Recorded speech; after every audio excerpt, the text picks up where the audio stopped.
Means நம்ம இன்றைக்கி என்ன பார்க்குறோம் அப்படின்னு பார்த்தீங்கன்னா, காஸ்ட் அக்கௌண்ட்ஸில் மெட்டீரியல் அப்படிங்கிற சாப்டரில் எக்ஸைஸ் 10 பார்க்குறோம். 1 to 9 இதே சேனலில் அப்லோட் பண்ணியிருக்கோம். காஸ்ட் அக்கௌண்ட்டில் வேறு டிஃப்ரெண்ட் சாப்டர்ஸ் இருக்குது இல்லைங்களா, அது வந்து ஹெல்த்தி எஜுகேஷன் சேனல் அப்லோட் பண்ணியிருக்கோம்.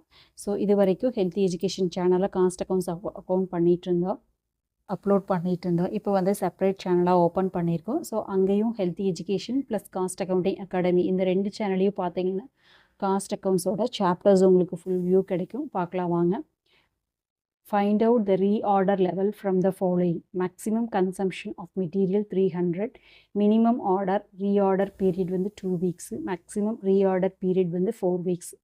ஸோ நம்மளுக்கு வந்து ரீஆர்டர் லெவல் கேட்டிருக்காங்க. அதில் வந்து மேக்ஸிமம் நம்ம எவ்வளோ கன்சம்ஷன் பண்ணுவோம் அப்படின்னு பார்த்தீங்கன்னா 300 யூனிட்ஸ்னு சொல்லியிருக்காங்க.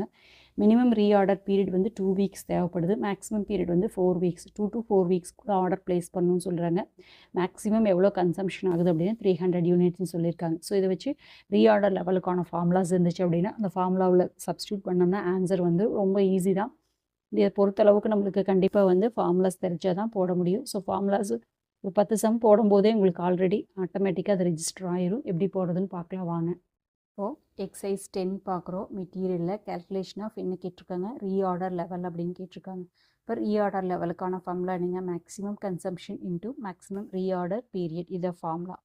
ஓகேவா? இப்போ நம்மளுக்கு என்ன இன்ஃபர்மேஷன்ஸ் கொடுத்துருக்காங்களோ அதை எடுத்து எழுதிக்கலாம். Maximum consumption of material. So இப்போ மேக்ஸிமம் கன்சம்ஷன் கொடுத்துட்டாங்க. எவ்வளோங்க நம்மளுக்கு 300 யூனிட்ஸ். ஸோ இப்போ மேக்ஸிமம் கன்சம்ஷன் நம்மளுக்கு தெரிஞ்சிருச்சு 300 யூனிட்ஸ் அப்படிங்கிறது. ஓகேவா? அதுக்கப்புறம் என்ன கொடுத்துருக்காங்க, மினிமம் கன்சம்ஷன் கொடுத்துருக்காங்களா. மினிமம் கன்சம்ஷன் எவ்வளோ கொடுத்துருக்காங்க அப்படின்னு பார்த்தீங்கன்னா சரி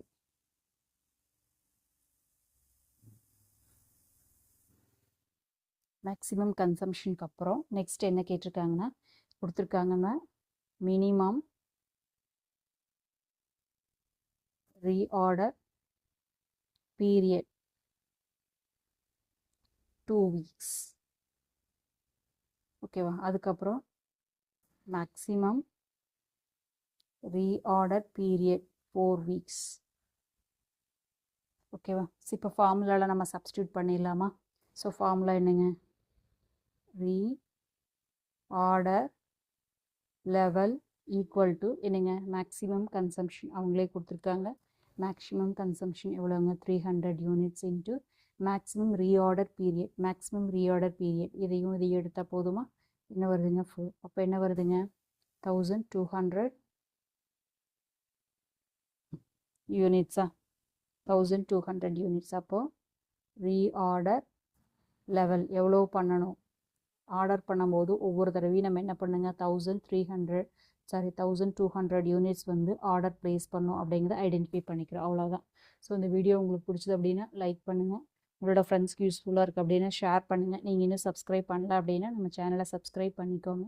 ஸோ வீடியோவை உங்களுக்கு பார்த்து ஈஸியாக லேர்ன் பண்ணி நல்ல மார்க்ஸ் ஸ்கோர் பண்ணுங்கள். தேங்க்யூ ஃபார் வாட்சிங். Have a healthy day.